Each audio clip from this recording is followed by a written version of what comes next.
Minhas amigas e meus amigos, boa noite. Vocês estão aqui em busca de alívio para as dores da alma, dores de um espírito cansado, de um espírito que procura luz. E vêm para um salão ouvir uma palestra sobre vocação. Não vejo nenhuma relação entre uma coisa e outra. Mas o ambiente em que nós estamos é um ambiente preparado pela equipe espiritual. E enquanto todos nós estamos aqui, a equipe prepara o nosso espírito, tanto para o conhecimento de alguma coisa nova, como uma preparação para o passe que será tomado dentro de alguns minutos. Vocação. Todos nós temos vocação para alguma coisa. Desde criança, já se fala, esse menino vai dar para médico, esse menino vai dar para professor. Essa garota aqui gosta de moda, gosta de desfilar, vai tratar alguma coisa em relação ao mundo da moda. Ou então ela é filha ou neta de um militar e diz, não, vai ser a carreira do avô. Ou seja, vocação, todos nós já trazemos do berço. Mas o que é realmente vocação? Que dons são esses que a pessoa vai utilizando durante o seu processo de crescimento? No Evangelho, Jesus fala sobre os talentos. Todos nós nascemos com dons. Mas não é à toa que Deus deu a um o dom para a oratória, deu ao outro o dom para a medicina, deu ao outro o dom para as artes. Não é à toa porque quanto mais Deus dá, mais será cobrado. O menino diz assim para o pai, meu pai, me arranje R$100 que eu vou sair com a turma, vou para o cinema e depois eu vou comer uma pizza. E o pai faz, sim meu filho, mas a semana passada eu lhe dei 100, o que foi que você fez com ele? É natural a cobrança. Quanto mais talentos nós temos, quanto mais dons nós temos que vieram de Deus, mais nós vamos ser cobrados. E então se pergunta, o que é que você, minha irmã, o que é que você, meu irmão, tem feito com os talentos que Deus lhe deu? No Evangelho existe uma passagem em que diz que um senhor ia viajar, possuidor de muitos bens, chamou os servos e a um deu 10 talentos, a outro deu 5 talentos e a outro deu 1 talento. 1 talento era uma moeda daquele tempo. Para que eles administrassem esses bens. Quando eles voltaram, quando ele voltou, ele cobrou dos seus servos o que tinham feito na ausência. E o primeiro disse, Senhor, você me deu 10 talentos. Trabalhei, produzi e tenho aqui agora 20 talentos. E o Senhor se alegrou porque aquele mestre foi um trabalhador honesto, operador e deu lucro àquilo que ele tinha deixado. Chamou o segundo e quase que da mesma forma ele disse, Senhor, me deste 5 talentos e eu consegui dobrar. Hoje tenho 10 talentos. E o rei, aquele senhor, mais uma vez se alegrou porque o servo tinha sido honesto, trabalhador e procurou fazer crescer, evoluir aquilo que tinha recebido. Com o terceiro, uma situação totalmente diferente. Ele disse, Senhor, eu sei que você cobra demais. Fiquei receoso, peguei o dinheiro e enterrei. Fui agora buscá-lo e aqui está de volta o talento que você me deu. E o rei e aquele senhor se aborrece com isso. E diz, servo mau, por que não fizeste alguma coisa para fazer o meu dinheiro render? Pelo menos tivesse colocado no banco para render juros. E pela incompetência, pelo fracasso dele, ele é considerado um servo mau e lançado às trevas. Eu estou vendo aqui na minha frente um público muito bonito. Sei que aqui existem professores, médicos, advogados, engenheiros, servidores, consultores, artistas, pintores e toda uma gama de profissões que vocês abraçaram e desenvolveram. Dia após dia, instante após instante, nenhum de nós está sozinho. O guia espiritual que nos acompanha está atento todo o tempo. Deus tudo vê. E Ele está perguntando todos os dias a cada um de vocês, a cada um de nós, porque eu também sou cobrado. O que você fez hoje? Meu filho, o que você fez hoje, desde que você acordou até que você encerra o seu dia? Não é somente dizer, eu sou professor e dei 10 horas de aula. Eu sou advogado e atendi 20 sessões lá com o juiz. Eu sou construtor e fiz hoje 2 casas. Não é o quantitativo que Deus pergunta. Ele pergunta como você se comportou ao desenvolver o seu dia. Aí vem aquelas perguntas simples, duras de responder, mas muito simples. Você procurou fazer o bem? Você foi honesto em suas atitudes? Você foi justo com seus empregados? Você diante do juiz falou a verdade? Aí, meus amigos, aí é que entra a construção dos tesouros que ficam no céu ou dos tesouros que ficam na terra. Aquele que mentiu e enganou pode até ter tido vantagem na hora e vai ter muitos tesouros aqui na terra, que o ladrão rouba e que a traça corrói. Aqueles que foram honestos e corretos, que procuraram fazer o bem, procuraram servir ao seu próximo, no crescimento da sua profissão, estão construindo tesouros no céu.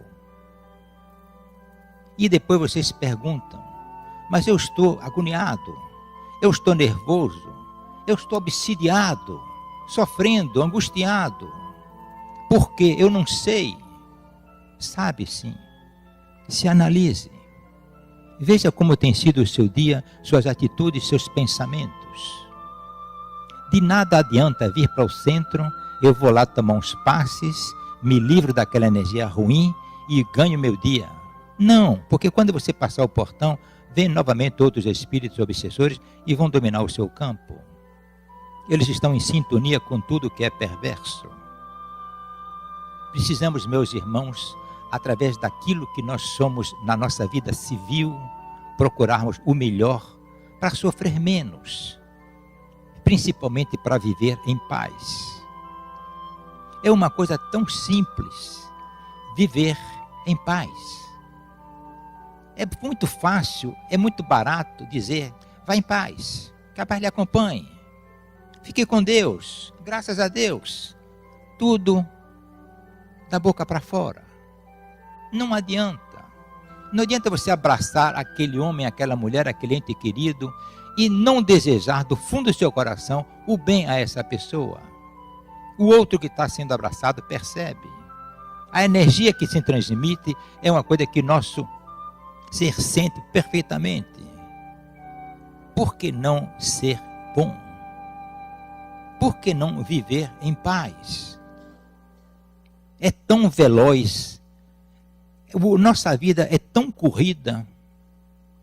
Depois que eu arrumar minha vida, eu vou ajeitar isso. Eu vou ser voluntário.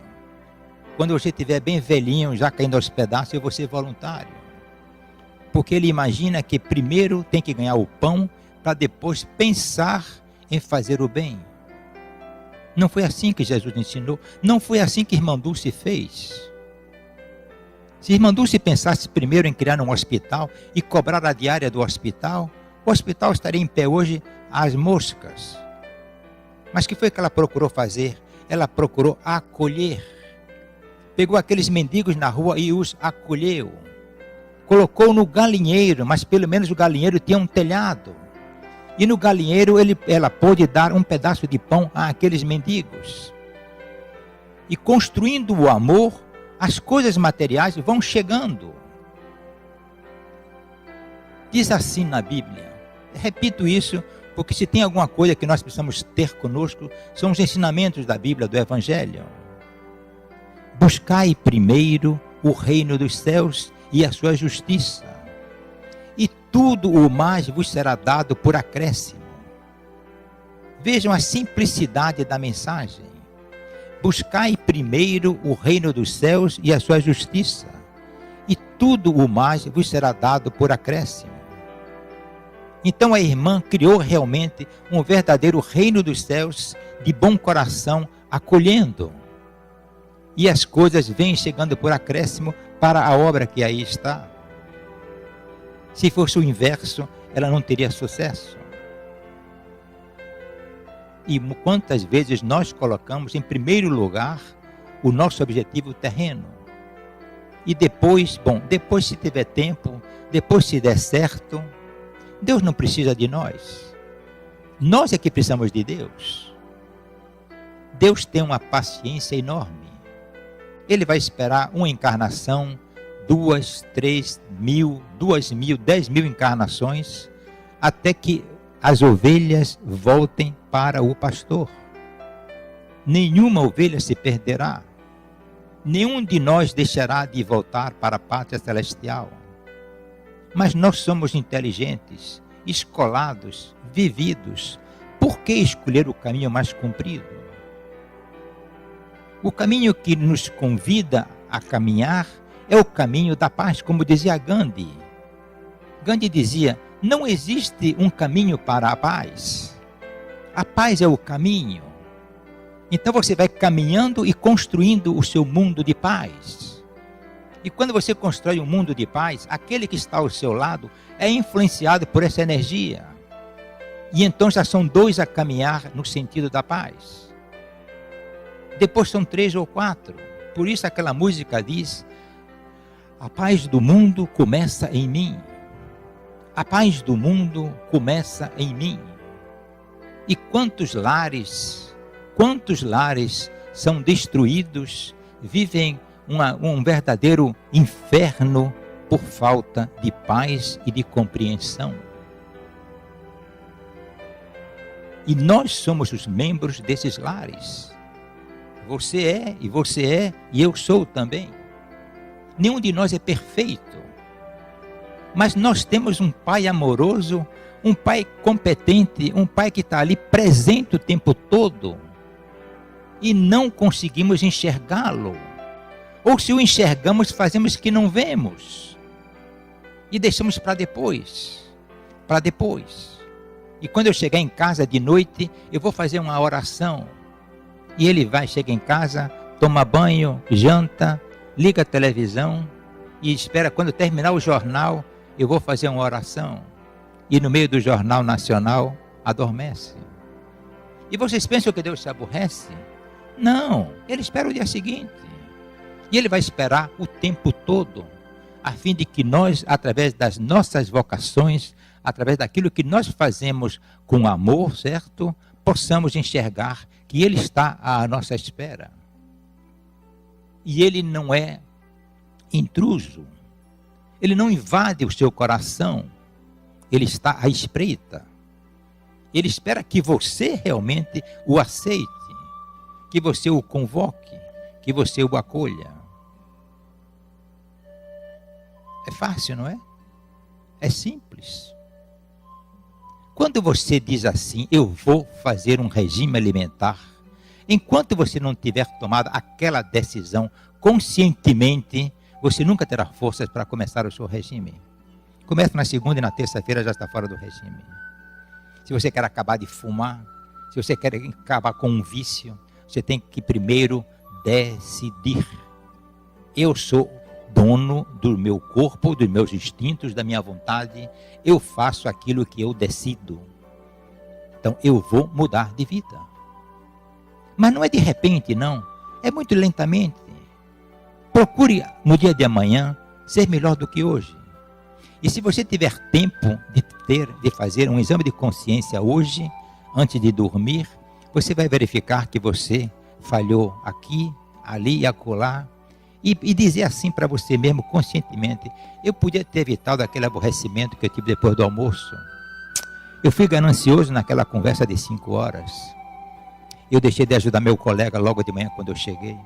Tudo bem, são 3 itens que você descobriu do dia de hoje. Amanhã, procure falar com o colega. Procure ser menos ganancioso. Você come muito, come 4 pães, experimente comer 3,5. Daqui a 3 semanas, você passa a comer 3.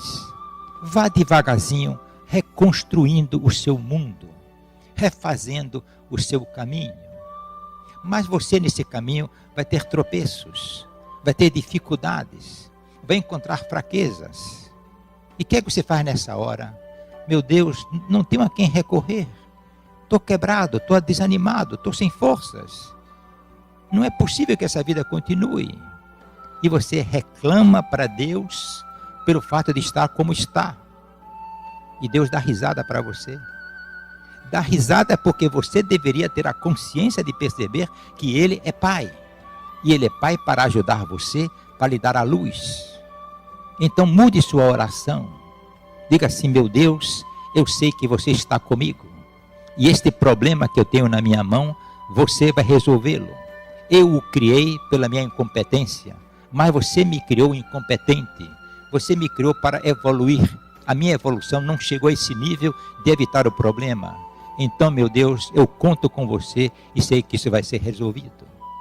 Então você começa a trazer para dentro de si e a desenvolver a presença de Deus em todos os seus momentos. E então sua vida começa a mudar, porque você já tem consciência que não está sozinho e de que o Pai está ali para ajudar. Aliás, se vocês sabem o Pai Nosso? Conhecem o Pai Nosso? Rezaram já alguma vez o Pai Nosso com consciência? Quando a gente reza um Pai Nosso com consciência, a gente começa assim: Pai Nosso. Se Ele é Pai, nós somos filhos dEle. E sempre o Filho é a semelhança do Pai. E se o Pai é nosso, nós somos irmãos. Somente nessas 2 palavras, Pai Nosso, quantas lições temos a aprender. Mas quanto mais ainda temos a praticar. Não basta dizer: irmão, tudo bem. É preciso que do coração saia uma energia do bem. É que seu coração se transforme num coração bondoso. E você deixe de lado a raiva, o rancor, o desejo da vingança. Uma ocasião eu estava pensando assim: quando um animal está acuado num canto assim, entre 2 paredes, digamos assim, e alguém está com um pau, um cachorro raivoso, por exemplo, a vontade do cachorro é avançar em cima dessa pessoa e destruí-lo.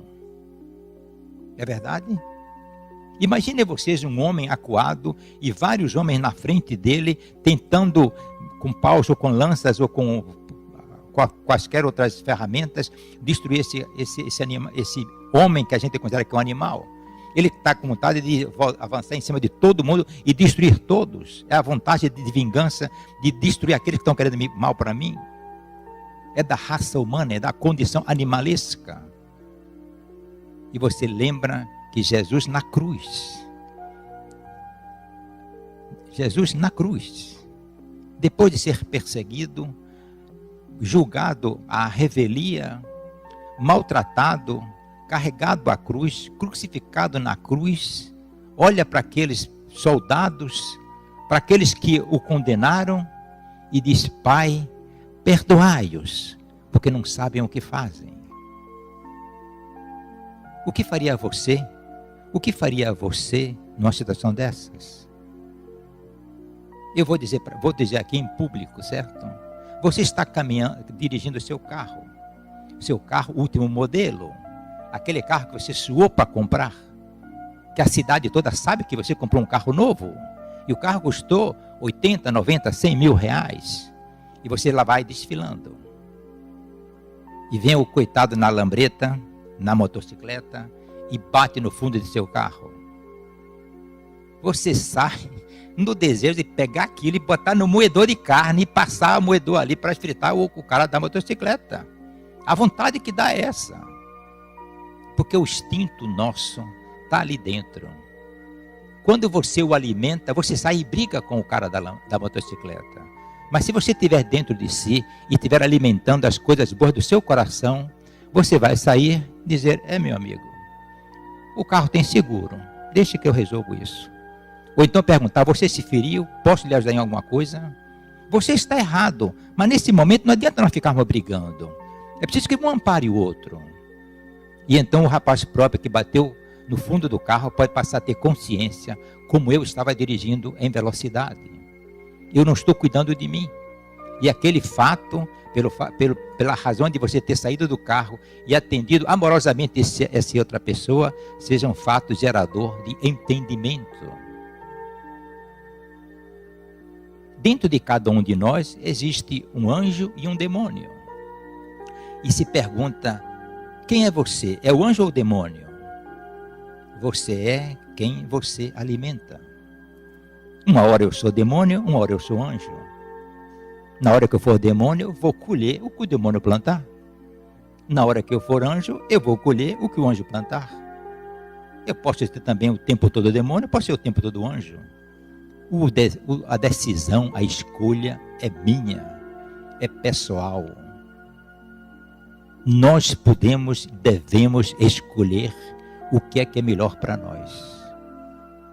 Quando nós que estamos aqui reunidos, que temos a felicidade de estarmos aqui reunidos, tivemos consciência de que o melhor para nós é seguir os ensinamentos do Evangelho, então a nossa vida vai mudar.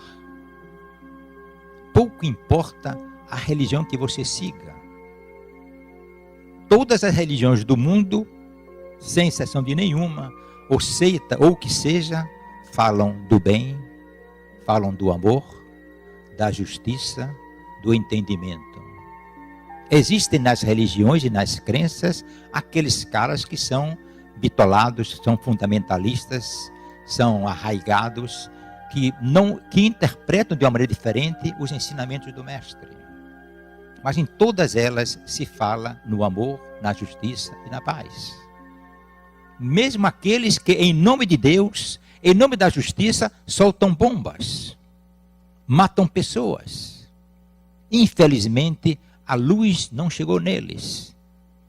Entraram para as suas seitas, para as suas religiões, mas a religião não entrou neles.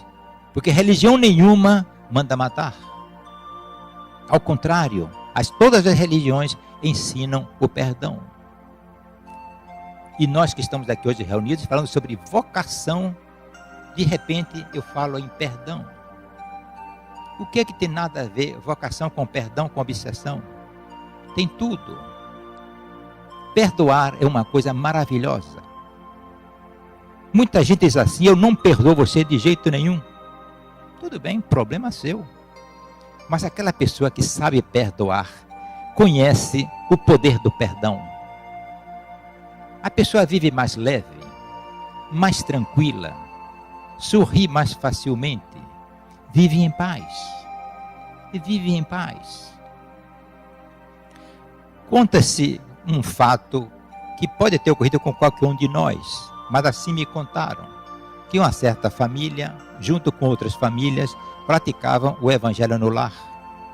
Que coisa maravilhosa. Então a dona da casa coube a ela ler o evangelho daquele domingo.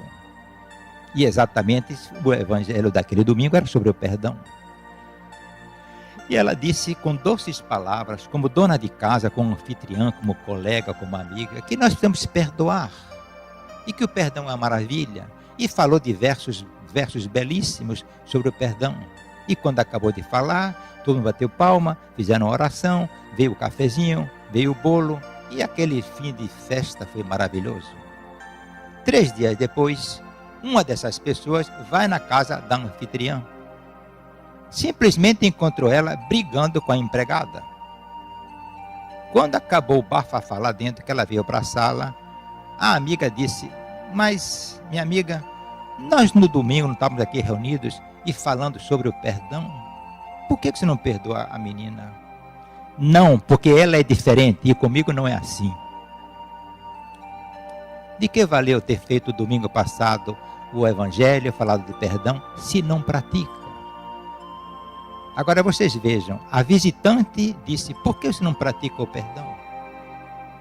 A visitante, quando saiu da casa e foi embora, foi para sua casa e foi passar seu dia maravilhoso.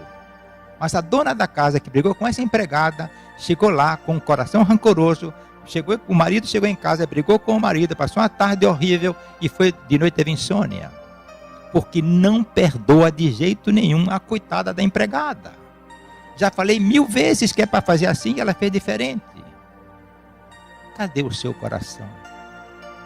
Por que Jesus perdoou e ensinou a perdoar e você não aceita perdoar na coitada da empregada? Veja a comparação. Pedro perguntou: mestre, quantas vezes devemos perdoar? E ele pergunta: 7 vezes? E Jesus diz: 7 não, 7 vezes 70. O que significa sempre. Perdoar sempre. Agora, olhe-se no espelho e diga assim: eu não perdoo ninguém. E você é ou não é merecedor de perdão? A menos que você seja perfeito. A menos que você seja um deusinho aqui pela terra. Eu acho que não. Nós somos imperfeitos, temos nossas fraquezas, erramos e precisamos ser perdoados. Voltando ao Pai Nosso, o que é que diz? Perdoai as nossas ofensas, assim como nós perdoamos. Se você não perdoar o outro, não tem o direito de ser perdoado. São Francisco bate na mesma tecla, quando faz a oração e diz: fazei, Senhor, com que eu procure mais compreender do que ser compreendido. Perdoar do que ser perdoado. Procurando sempre o encontro com a justiça divina. Justiça essa que está em Deus e que está em cada um de nós, porque nós somos uma parte de Deus. E volto então a lembrar as palavras de Jesus: vós sois deuses. Não se lastime, não vá até Deus como mendigo. E eu faço uma outra comparação. Uma casa tem uma família, a família está reunida. Chega um mendigo, bate à porta. A empregada diz: Dona Maria, tem um mendigo à porta. E Maria diz: ô minha filha, pega o resto de comida do jantar, faça um pratinho e dê para o mendigo. Ou seja, o mendigo bateu à porta como mendigo e foi tratado como mendigo. Você não é mendigo, meu irmão, minha irmã, você é filho de Deus. Fale com ele como filho. E diga: meu Deus, meu Pai, vocês têm que me ajudar. Desafie, cobre. Ele só vai lhe pedir uma coisa: que você o ame. Só isso. Bonito quando Jesus disse: um conselho eu vos dou e um exemplo também, que vos ameis uns aos outros como eu vos amei. Ele não só fala, não só convida, como diz, dá o exemplo, como eu vos amei. Jesus nos amou a ponto de aceitar morrer na cruz para nos ensinar que a vida tem poder sobre a morte. E que não tenhamos medo. Se ele nos ensinou isso, é porque nós temos condição de viver e praticar isso.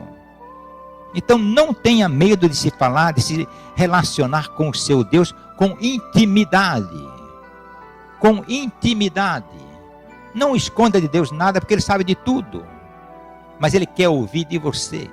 Ele quer que você diga: me ajude, meu Deus, neste item, naquela doença, naquele desentendimento, naquele erro que eu cometi.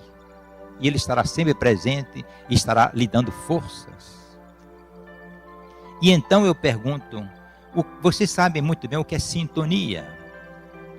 Se você gosta de uma música clássica, você não vai ficar ouvindo uma batucada, porque aquilo lhe dá agonia.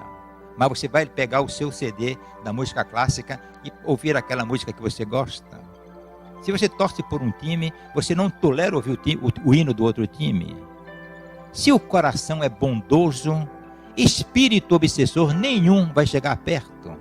Porque não interessa a ele aquela energia daquela pessoa. Se ele é obsessor e vive em trevas, se ele é um dominado pelo álcool, pelo fumo, pelo sexo, pela ganância, ele vai procurar as pessoas envolvidas com esses problemas. E não vai ficar junto de você que está simplesmente pensando em paz, em luz, em proceder corretamente. Sua vida não é uma vida de santinho, de mãos juntas, de joelhos, não. Sua vida é uma vida como a de outro qualquer.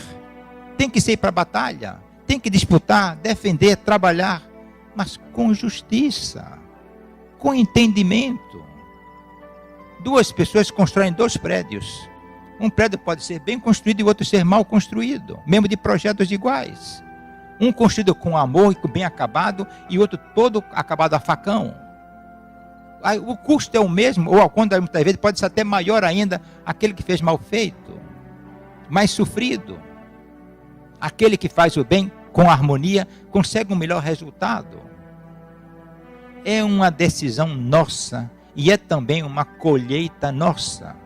É minha, é de vocês, é dos meus amigos aqui, certo? Dos que estão em casa ouvindo, dos parentes que não vieram, de todos nós. O livre-arbítrio está aí para ser usado.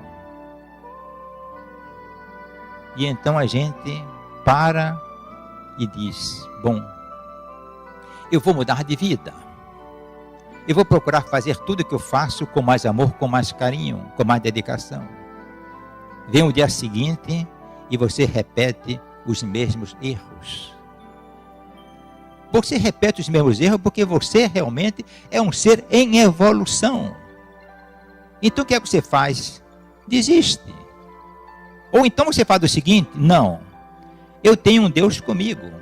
Tentei, não consegui. Meu Deus, você está comigo, mas o dia de hoje foi igual ao de ontem ou até pior. Amanhã é outro novo dia. Então tenha fé. Tenha fé porque Ele está presente e Ele está com você. E se não é hoje, se não é amanhã, é depois da manhã. Mas você tem a certeza de que você vai vencer. Confia em mim, eu venci o mundo. Quem disse isso? O Mestre. Confia em mim, eu venci o mundo. A vitória não é da noite para o dia. A vitória às vezes é suada e sofrida. Não desista, meu amigo. Não desista, minha amiga. Ele está aí para isso. É amigo. O que é um amigo? Amigo é aquele que está ali para todas as horas. Mesmo no seu sofrimento, ele está ali presente. Muitas vezes parece que o amigo não resolve nada. É uma sombra. Mas outras vezes o amigo conforta. O amigo dá uma sensação de segurança. O amigo dá um abraço. Então aquilo passa a ser valioso. Faça de Jesus um amigo. Um amigo silencioso. Não precisa você colocar na testa assim o nome de Jesus, ou botar no carro, ou carregar uma bandeira qualquer. O silêncio, a compreensão, a aceitação é a melhor maneira de você dizer para você mesmo, Jesus está comigo. Não tenho o que temer. Qual é o problema que existe no mundo que não tenha solução? Nenhum. Os problemas insolúveis ditos insolúveis, é quando os homens simplesmente não querem. Se 2 povos brigam porque eles não querem se entender. Porque no dia que eles querem se entender, eles têm como se entender. É o caso do casamento. Quando o casamento é feito com amor e que o homem aceita a mulher e a mulher aceita o homem como eles são, aquele casamento pode ficar perene, duradouro. Quando um não aceita o outro como é, porque eu não quero você assim, porque eu já disse que é assado, e lá vem história, começa a enfraquecer e acaba. Precisamos ter a decisão de dizer, eu vou casar com Jesus, no bom sentido. Não é o sentido conjugal, é o sentido do amor que vem de coração para coração. Eu amo Jesus, digo isso com toda coragem, com toda alegria. Amo minha mulher, meus filhos, meus amigos, meus irmãos, meus vizinhos, o varredor da minha rua, o lavador do meu carro. Amo a todos eles igualmente. Igualmente porque os amo em Jesus. Gosto mais da minha família, é diferente. Me sinto melhor no seio da minha família. Mas em termos de amor e de justiça, igual com todos. Se eu sou justo com meu filho, eu tenho que ser justo também com o filho do vizinho. Senão, não seria irmão. E nós esquecemos isso facilmente. Irmão com irmão não tem fronteira, não tem barreira. Irmão com irmão é tudo uma coisa só, um de mãos dadas com os outros. E quanta diferença nós colocamos nas coisas em que estamos envolvidos. quanta diferença colocamos nas coisas em que estamos envolvidos. A lição é simples, é fácil. Viver.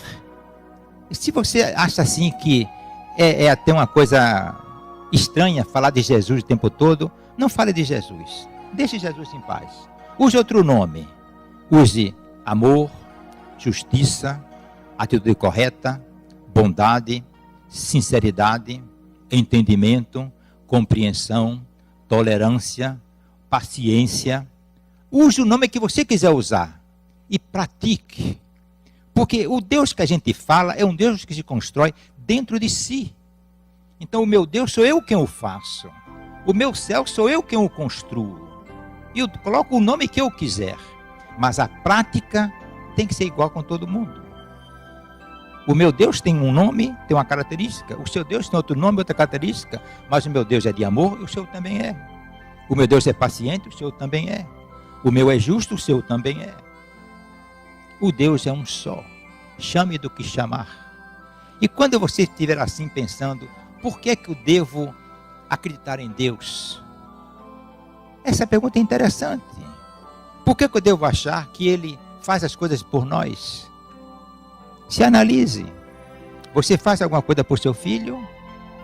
Você trata seu filho bem? Cuida dele? Você se sente responsável por seu filho? Então verifique se você que é imperfeito, faz tudo por seu filho, quanto mais Deus Pai por você. Que Ele foi quem nos criou. Eu sou um espírito, parte do Espírito de Deus. Não posso desligar as coisas. Mas vamos deixar de lado isso. Olhe para a natureza e veja quem criou a natureza. A beleza que nós temos e a fartura que nós temos no mundo que aí está. De onde veio isso? Olhe para uma criança de 1 ano de idade num berço dormindo. Como me dizia uma pessoa outro dia, eu fico olhando assim minha filha no berço e fico olhando como Deus é grande. Então eu pergunto a vocês, de onde vem tudo isso? A ciência, se vocês são materialistas e se prendem à ciência, a ciência quer explicação para tudo. E a ciência hoje reconhece que em muitas coisas ela própria não sabe explicar o que foi que aconteceu ou por que aconteceu. Ou seja, já admite que existem outras forças que ela própria desconhece, mas que nós sentimos. O amor de Deus é invisível, como é o amor entre os homens, mas dá para sentir, dá para perceber. Você nunca viu o ar, mas você sabe que ele existe. Você nunca viu o perfume, mas sabe que ele existe. Você nunca viu o som, mas ele existe. E quantas outras coisas são invisíveis e você sabe que elas existem? Por que então achar que você tem que ver Deus materializado em sua frente para crer nele? Aliás, sabe onde Deus está? Para você vê-lo fisicamente? Do seu lado. Quem está do seu lado é um pedaço de Deus. Quem está na sua casa é um pedaço de Deus. Deus se veste de homem e de mulher para mostrar aos homens e às mulheres que Ele está presente. Ele provoca. Ele gosta de brincar também. Ele faz provação. Aliás, falando em provação, tem uma coisa interessantíssima. Eu convivi com a irmã Dulce. E a irmã Dulce teve uma vida de muita dificuldade. E tudo ela conseguia superar através da fé. E ela sempre acreditou que Deus estava com ela e que Deus provava ela através das dificuldades, mas que sempre superava. Um dia ela virou para mim e disse assim: Antônio, Deus não me ama. Eu disse: irmã, foi o que aconteceu? Deus não ama? A senhora dizia uma coisa dessa? A senhora dizia uma coisa dessas? Essa semana, lá no hospital, tudo correu uma maravilha, não teve nenhum problema. Então ela sente a necessidade de ser provada, de ser colocado perante ela problemas para ela superar através da fé. E nós precisamos fazer isso. Não nos tornaremos certamente novas irmãs Dulce, nem irmãos doces. Nós nos tornaremos simplesmente aquilo que nós somos. Filhos de Deus, irmãos num caminho de evolução. Que Deus esteja sempre com todos nós. que nos abençoe, nos ilumine e nos traga essa paz de que tanto precisamos. Muito obrigado.